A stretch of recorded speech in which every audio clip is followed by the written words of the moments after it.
Hello and welcome to another Neo Running Cast. As always, my name is Johno, and I'm joined once again by Andy 610 Parsons. Hello. Andy, how you doing? Yeah, really well, thank you. Good. So in this game, we've got a mirror match of the previous game. We have on the left Oxford's Brendan Jackson playing Noise, and on the right Oxford's Stuart Hume playing NEH.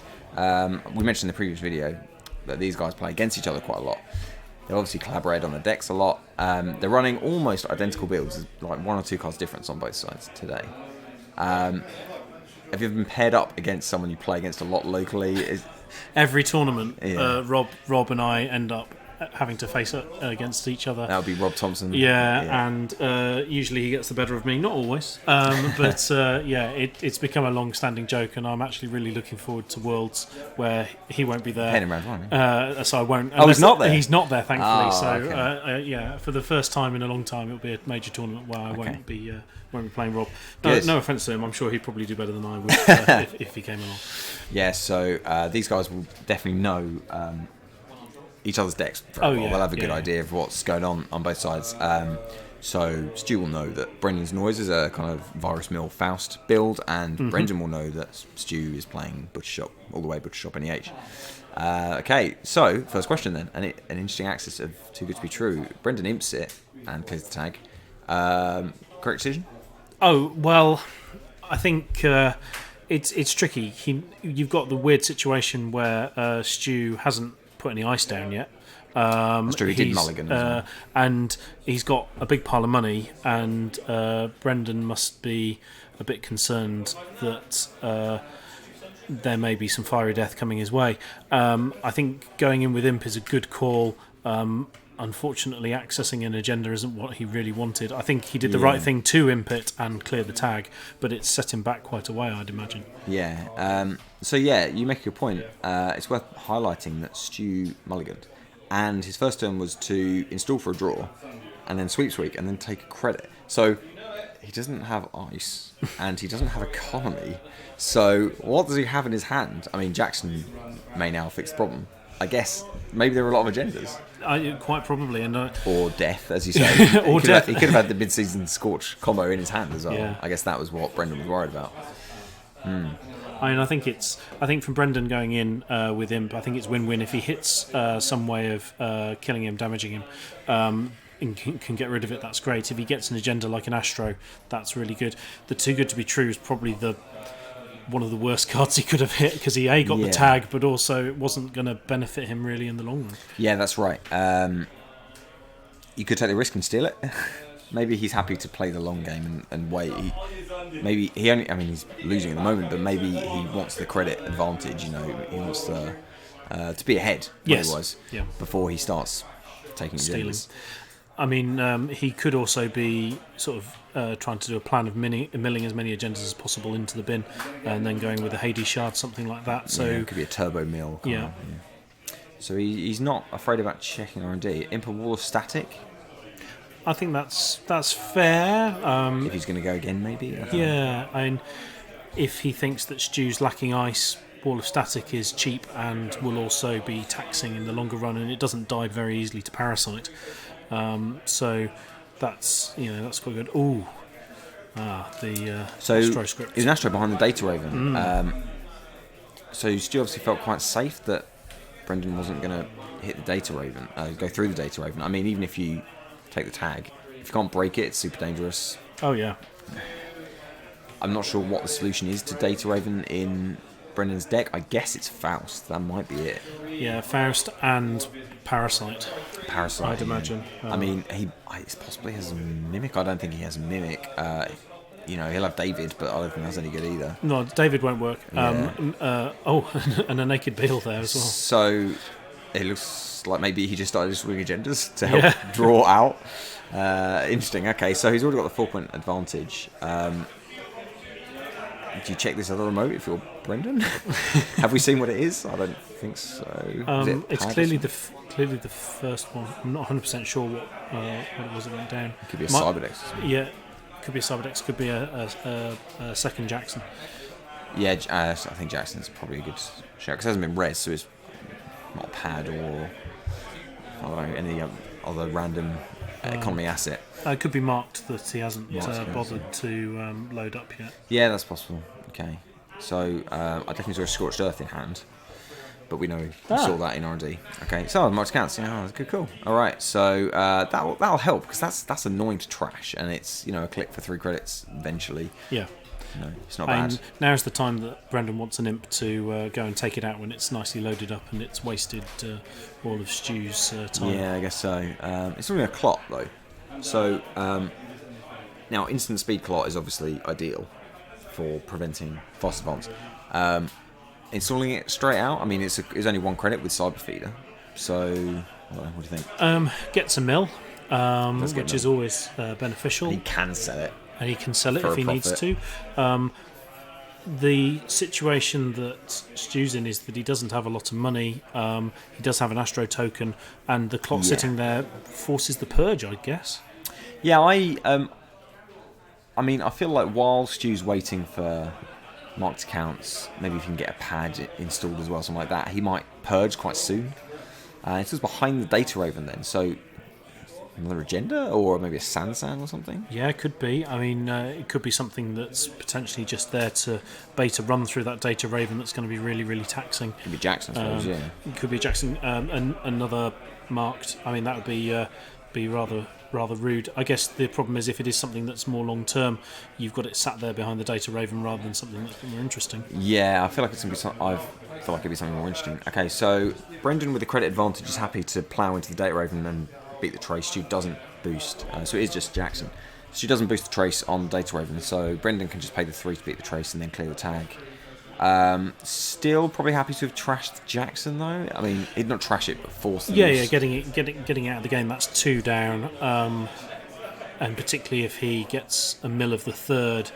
It means he doesn't have to worry about that. But there's only a wall of static in the bin by the looks of it for Stu. So he's not. The mills haven't done much damage. That's right. I mean, he returned 3 face down cards. I guess they could have been anything. I assume there was an agenda, but it could have been economy or like sweeps or whatever. Okay, so marked accounts still trickles in. If you're Stu, do you want to see an agenda soon? Do you want to see another Astro, for instance? I feel like you want to purge before that happens.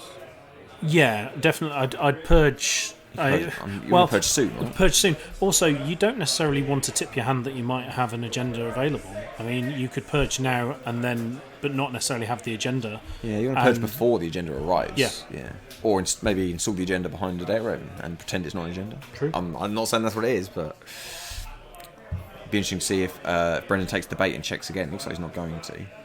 I mean, it's to get through that Data Raven. It's a 5 without breaker. It's at least a 5 credit swing, plus 2 clicks, and that's really, really tricky. So we've got to check on archives. Okay. Thought we might find out if that is the 3rd Jackson, but could still be. But there was nothing worth returning. Just nice. That looks at it. Okay, Parasite and the Quandary. Okay, so our R&D now needs defense. Yeah. We've seen any ice? We haven't seen what he's drawn for ice apart from the Quandary, which is now gone. I don't think we saw another access to ice. So we don't know what that ice is on R&D. I guess best case for Stu, it's a wraparound. It's probably one at this stage, yeah. Yeah. Okay, not totally optimal sweeps, but it's economy, which Stu desperately needs. Yeah, so he's happy to just kind of slowly money up and gain board state, which I think makes sense. Then we expect an R&D run at some point soon as well. Okay, Deja Vu for 2 cash. Cash and Parasite maybe? Cash and an Imp, I'd say. Cash and an Imp, very good, very cool. I think that tends to be my optimum choice in noise. Yeah, okay, because Imp can be used on the marked accounts, for instance, and if you can get into HQ somehow or R&D. Okay, so what's behind this Data Raven then? It's been there a couple of turns. Sansan, I guess, at this point. Probably. Could be a Jackson. An NAPD that is yes, just I like it. there. Breaking news. Could be a breaking news ready for the kill shot. It's going to be tough to... I guess you got the Astro counters. Yeah. In fact, it looks like it's breaking news in hand. Now, we can't score it out because of the clock, but you could install it. Shifty eyes and then... yeah, hope nothing happens. Yes, we'll see. Definitely thinking. Let's install for the draw.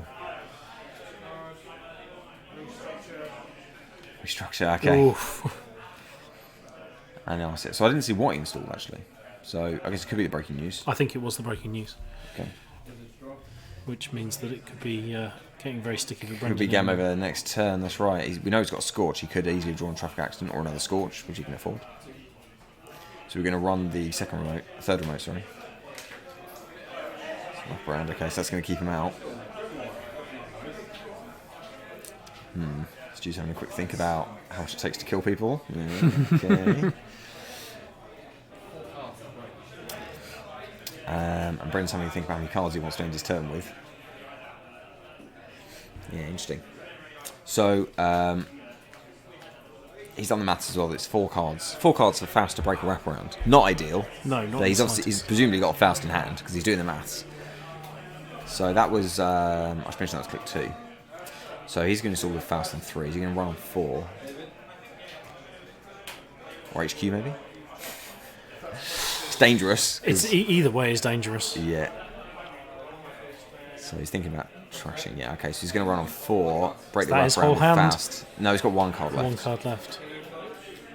And it's a breaking news, which he's going to imp. Okay. Sure. Dangerous. So he's got 1 card. So march counts. 1 in hand. I hate when an NEH player asks you how many cards in hand. I mean, could be for a 0 net sweep. Best case is sweeps week. Yeah. Okay, so it's all advance and Astro. True. Breaking news into Scorch. Okay, but there's a clot on the table. Yeah. So that was a misplay, right? Yeah. That was an illegal game end. Oh dear me. Whoever TO'd this tournament should be disbarred. Yeah. Well, after Brendan took 4 clicks in the previous game, then maybe it's evened out. Yeah, that's true. Yeah. Okay. Yeah, maybe you're right. So a controversial end to the game, although you feel like Stu was in a good position. Oh yeah, definitely. He could have left it there. Yeah. I mean, Faust. Okay, so you've got 1 card as your Brendan. You could wildside and draw and then run, I guess.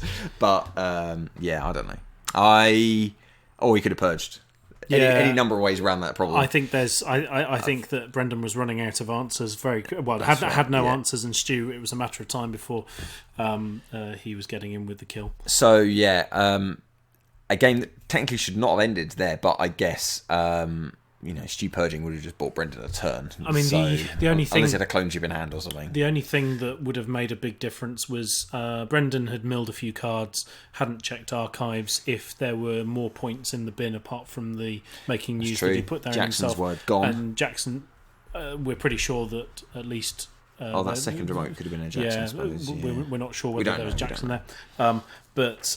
Unless Brendan got very, very lucky, I think it was pretty much game over. Yeah, so, at any rate, so it was a split, and I think in both cases, the kind of NEH just kind of edged Noise. They were both just quite... it's a strong archetype, obviously, and it's good against Noise. It just kind of works. Multiple paths to victory, Yeah. Even... So Stu was threatening the kind of Astro train as well. He was on 4 points, he had the counter, so Brendan had to be careful, because if Stu drew, assuming he purged to kill the clock, then if Stu drew an Astro, then he could start walking stuff out. It's quite, it's dangerous. It's dangerous. Yeah. So they split. Mm-hmm. We are going to see Brendan in the next video as well against Laurie. Laurie Poulter of Brighton, who, and you must play Laurie. Of course you have. Yeah, of course you will. So. I don't know. I feel like we'd be just rehashing ourselves if we talked too much about those 2 decks, because we've now seen 2 videos in a row with basically the same decks. Yep. Yeah. I don't think there's much more to add. I think you're right. The Corps had good strong games, as I said after the last one. A few lucky noise mills can change the shape of the game. Jackson not turning up. I think what was really good from Stu was that he clearly was flooded at the start, rode it out. Was able to score to get to 4 points and have an Astro token very quickly. He didn't have a lot of money, but then stabilised financially before Brendan could actually get in anywhere. I mean, Brendan's lack of breakers, apart from Faust, which was costing him huge amounts of cards to get through with like the wraparounds, that's, I think, what did for him more than anything else. Yeah, maybe you're right. It's just...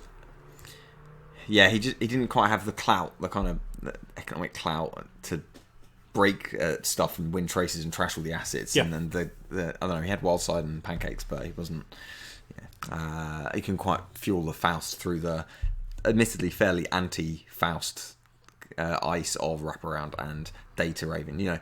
These are both... both of those cards kind of fold a little bit to Shapers, for instance, but they're very strong against Noise and against Faust in particular. So, so in the next game, let's talk about the next game. Mm-hmm. In the next game, we're going to see Laurie, Poulter of Brighton, play RP against Brendan's Noise. So this is top table now. Oh, so in round 4, so these guys are both jostling for a good position in the cup. So we've seen Brendan's Noise already. Laurie's RP, I don't know, have you played against his RP?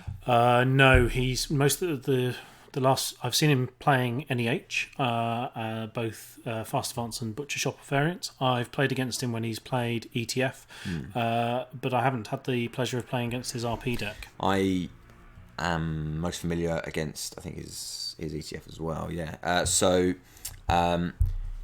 It seemed, from what I recall, and I edited the video some time ago, so I'm casting my mind back, to be a fairly standard, a pretty typical RP build. Yep. So what do you think about the Noise RP matchup? I think it's fairly strong. Yeah. I think Noise can... You can imp. Yeah, Noise... NAPDs and... Yeah, all sorts Future of... Perfects. And Future Perfects, get them out of the way. I think if Noise gets a good start with Mills and is able to get rid of some of the ice that may be there, it can be quite hard for RP to recover, particularly if the Sundews go down quickly. Now, obviously, Wildside, if the Pancakes don't turn up, can be... Wildside can be dangerous. Very dangerous.